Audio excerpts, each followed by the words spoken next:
We are now 4 days away, Maggie, from what could be a high-impact event for our state, for maybe South and North Carolina, and it could last several days. And that's what I want to start with tonight. Today is Sunday. I'm talking Thursday.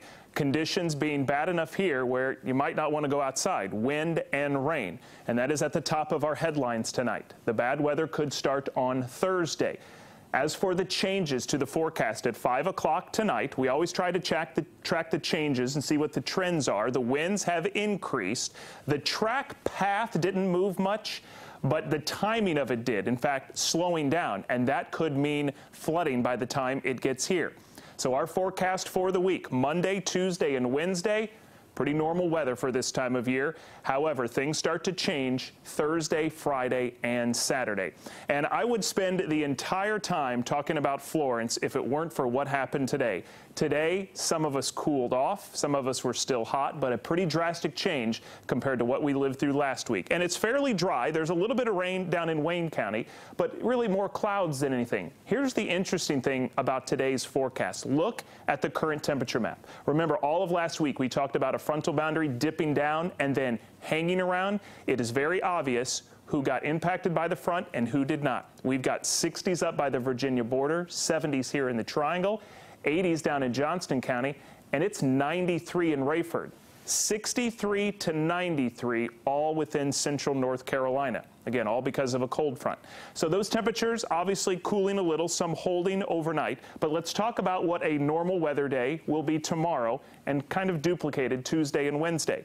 We'll start off maybe with a little fog, temperatures in the low 70s. We'll keep it dry in the morning. There will be an excess amount of clouds, only a few peaks of sunshine, and it won't be in the 90s like most of last week will. We're looking at a high of 88. Still pretty warm and muggy. Again, hotter south, little cooler to the north, with about a 20 to 30% chance of rain mainly in the afternoon. So there's the front. I mean, when it dips down like that, you get some very interesting temperatures. Now tomorrow it moves back to the north and we all start to warm up, still with a chance of rain.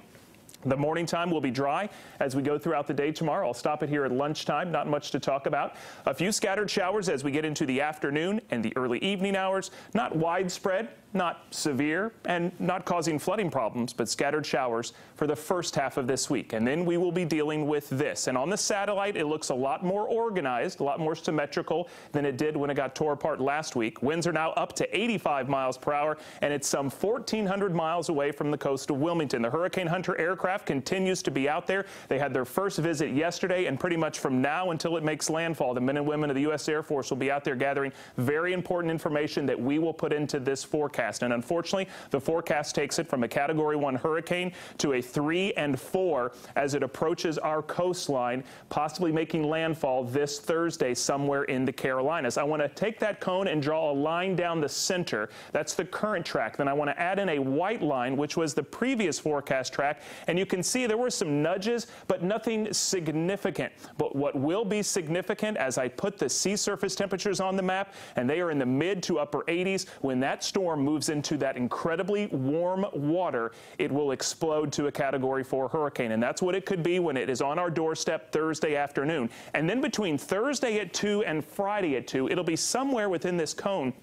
It's only going to be moving about 5 miles per hour. That could mean in excess of 10 to 20 inches of rain in parts of the Carolinas. That's part of the story. The other part is tropical storm force winds, and as you can see, they could arrive here in our area on Thursday morning. While we will be watching Florence, high pressure will steer Florence. Remember, a stronger high will keep it farther south. A weaker high pressure will allow it to turn north. Obviously, that's what we want, but it does not look like it is happening just now.